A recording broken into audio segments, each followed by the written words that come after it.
বাংলায় ভোটাধিকার কেড়ে নিতে বিজেপি নানা পথ খুঁজছে। ঝাড়গ্রামে বললেন দেবাংশু, এসআইআর নিয়ে বিজেপির বৃহৎ ষড়যন্ত্র চলছে, বাংলায় ভোটাধিকার কেড়ে নেওয়ার চেষ্টা হচ্ছে। এই অভিযোগ তুলে ঝাড়গ্রাম জেলার গোপীবল্লভপুরের বেলিয়াবেড়ায় জনসভা থেকে তীব্র আক্রমণ শানালেন তৃণমূল কংগ্রেস নেতা দেবাংশু ভট্টাচার্য। গোপীবল্লভপুর ২ নম্বর ব্লকের বেলিয়াবেড়া এলাকায় তৃণমূল কংগ্রেসের ডাকা প্রকাশ্য জনসভায় তিনি দাবি করেন, নির্বাচনকে প্রভাবিত করার উদ্দেশ্যেই পরিকল্পিতভাবে এই চক্রান্ত করা হচ্ছে। দেবাংশুর কথায়, বাংলায় ভোটাধিকার কেড়ে নিতে বিজেপি নানা পথ খুঁজছে। নির্বাচন কমিশনকে ব্যবহার করে এসআইআর এর নামে নতুন করে ষড়যন্ত্র করা হচ্ছে, কিন্তু বাংলার মানুষ এসব মেনে নেবে না। জঙ্গলমহলের প্রসঙ্গ টেনে তিনি বলেন, 2011 সালের আগে এলাকায় অশান্তি ছিল, মাওবাদী প্রভাব ছিল, কিন্তু মুখ্যমন্ত্রী মমতা বন্দ্যোপাধ্যায়ের ক্ষমতায় আসার পর উন্নয়নের মাধ্যমে জঙ্গলমহলে শান্তির পরিবেশ ফিরেছে। রাস্তার, শিক্ষা, স্বাস্থ্য ও সামাজিক প্রকল্পের মাধ্যমে সাধারণ মানুষের জীবনে পরিবর্তন এসেছে বলেও দাবি করেন তিনি। 2019 সালে লোকসভা নির্বাচনের ফলের উল্লেখ করে দেবাংশুর দাবি, ঝাড়গ্রামের মানুষ বিজেপিকে সুযোগ করে দিলেও কেন্দ্রের তরফে কোনো বড় উন্নয়ন হয়নি, বরং প্রতিশ্রুতি দিয়েও কর্মসংস্থান তৈরি হয়নি। তিনি প্রধানমন্ত্রী নরেন্দ্র মোদীর 2 কোটি চাকরির প্রতিশ্রুতির কথা তুলে কটাক্ষ করেন। পাশাপাশি গ্যাসের মূল্য বৃদ্ধি, 100 দিনের কাজের টাকা বকেয়া রাখা এবং আবাস যোজনার অর্থ আটকে দেওয়ার অভিযোগও তোলেন কেন্দ্রের বিরুদ্ধে।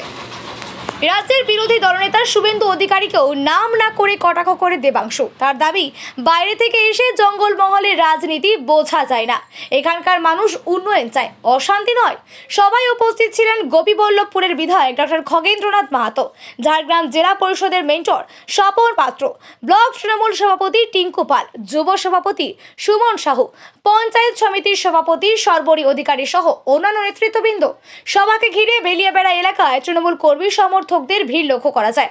আগামী বিধানসভা নির্বাচনেও মানুষ তৃণমূল কংগ্রেসের পাশেই থাকবে এবং চতুর্থবারের জন্য মুখ্যমন্ত্রী মমতা বন্দ্যোপাধ্যায়ের নেতৃত্বে এই সরকার গড়বে বলে সভা থেকে দাবি করেন দেবাংশু।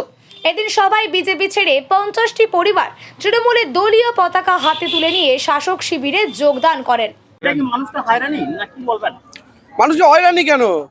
যে বাংলা ভোট দেয় না সেই বাঙালির ভোটার লিস্ট থেকে উড়িয়ে দাও, তালিকা থেকে। না রহে কি বাঁশ, না বাজে কি বাঁশুরি। এটাই তো বিজেপির কৌশল, যে বাঙালিকে ভোট থেকে সরাও, সরিয়ে গুজরাট ফুজরাট থেকে নিজেদের ভাইরা ভাইদের ডেকে আনো, এনে এখানে জায়গা দাও। এইটাই তো গল্প। বিজেপি নেতারা বলছে যে এই এসআইআর এর মাধ্যম দিয়ে তারা বাংলা নেবে। না, এসআইআর এর মাধ্যমে বাংলা নিয়ে নেবে? আমি আপনাদের বলি, এসআইআর এ তো মানুষকে কেটে বাদ দিচ্ছেন, ভাগ করছেন। তারপরেও যারা ভোটটা দেবে তো মানুষই। আপনারা তো এখনো গরুর ভোটার কার্ড করতে পারেননি, তাই না? তো ভোট যতক্ষণ মানুষ দেবে ততক্ষণ তৃণমূলই জিতবে। এবং আমি আপনাদের বলছি, এই এসআইআর হওয়ার পরেও বলছি, বিজেপি 50-এর গন্ডি পেরোবে না। বিজেপি পেরোবে না, বিজেপি 50-এর গন্ডি পেরোবে না। দেখেছেন গতকাল যারা কর্মী নেতা রাজেশ মাহাতো সে বিজেপিতে যোগদান, এতদিন তো আমরা জাতিসত্তার আন্দোলন নিয়ে লড়াই করতে দেখলাম, এখন বিজেপিতে যোগদান, কি বলবেন? শুনুন, বহু মানুষকেই তো দেখলেন যারা নিরপেক্ষতার আড়ালে ছিল, একসময় তাদের রাজনৈতিক ব্যাপার প্রকাশ হয়েছে। একদিন একটা বিচারপতিকে দেখেছিলাম তৃণমূলের বিরুদ্ধে রায় দিচ্ছে, হঠাৎ বিজেপির এমপি হয়ে গেল। এতদিন দেখছিলাম একটা সাংবাদিক তৃণমূলের বিরুদ্ধে খুব চেঁচায়, আজকে নাকি অমিত শাহ হাত ধরে বিজেপিতে জয়েন করেছে। তার উপরে আজকে আবার দেখতে পাচ্ছি যে একজন একটা নিরপেক্ষ আন্দোলন করছিলেন, 2 সরকারের বিরুদ্ধেই বলছিলেন, হঠাৎ করে যে সরকার তাদেরকে এসটি স্ট্যাটাস দিচ্ছে না, যে সরকার অ্যাপ্রুভাল দিচ্ছে না, তাদের দলেই চলে গেলেন। মানে বুঝতে পারছেন, ভূত নিজে বলছে সর্ষের মধ্যে ঢুকবো। তো এইটা হচ্ছে গল্প।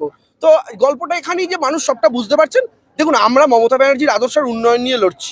আমরা আমাদের উল্টো দিকে কে দাঁড়ালো, কে সেকেন্ড হলো, কে থার্ড হলো দেখছি না, আমরা ফার্স্ট হব। আর আমাদের গোপীবল্লভপুরের ব্যবধান এবার 35-40 হাজার ক্রস করবে, এইটুকু আমরা নিশ্চিত। এই লড়াই, এই টার্গেট নিয়েই আমরা নামছি মাঠে। অমিত শাহ বলছে যে যত দুর্নীতিবাদ মানে প্রার্থী দেওয়া হচ্ছে বাংলায়। কার তরফ থেকে? অমিত শাহ বলছে। মানে দুর্নীতিবাদ প্রার্থীকে তৃণমূল দিচ্ছে, আর ডান দিকে বসিয়ে রেখেছে শুভেন্দুকে, যে নারদায় টাকা নিয়েছিল। ওই তো চোর। আর অমিত শাহ দুর্নীতিগ্রস্ত বলছে লোককে? ও তো খুনের দায় জেল খাটা আসামি। অমিত শাহ তো নিজে খুনের দায় জেল কেটেছে। ওই যে চূড়ামণি যে বক্তব্য সময় বলছিল না টাকে চুলের কথা, আমি বলছি 2026-এ অমিত শাহের টাকেও জোড়া ফুল ফুটবে। অমিত শাহের টাকেও জোড়া ফুল ফুটবে। আমি বলছি, ও যত চেষ্টা করার করে নি। নরেন্দ্র মোদী এবং অমিত শাহ 2 গুজরাটে বসে থাকা ভাই মিলে পশ্চিম বাংলার ওপর যেভাবে তাদের শত্রুতা বশত যে অত্যাচারটা চালিয়েছেন, এসআইআর এর নামে বলুন এবং যা যা করেছেন এখন মতো, টাকা আটকে দিয়ে 100 দিনের টাকা, আবাসের টাকার নামে। আমি বলছি, যারা লাইনে দাঁড়িয়েছেন, নোটবন্দির লাইন, আধারের সাথে প্যান কার্ড লিঙ্কের লাইন, আধারের সঙ্গে ভোটার কার্ড লিঙ্কের লাইন, আধারের সঙ্গে গ্যাসের কানেকশনের লাইন, তারপরে এসআইআর এর লাইন, এই যারা যারা লাইনে দাঁড়িয়েছেন ভোটের লাইনে দাঁড়িয়েই তারা হিসাবটা মেটাবেন এবং সেটা ভোটের রেজাল্টের দিন আপনারা দেখবেন।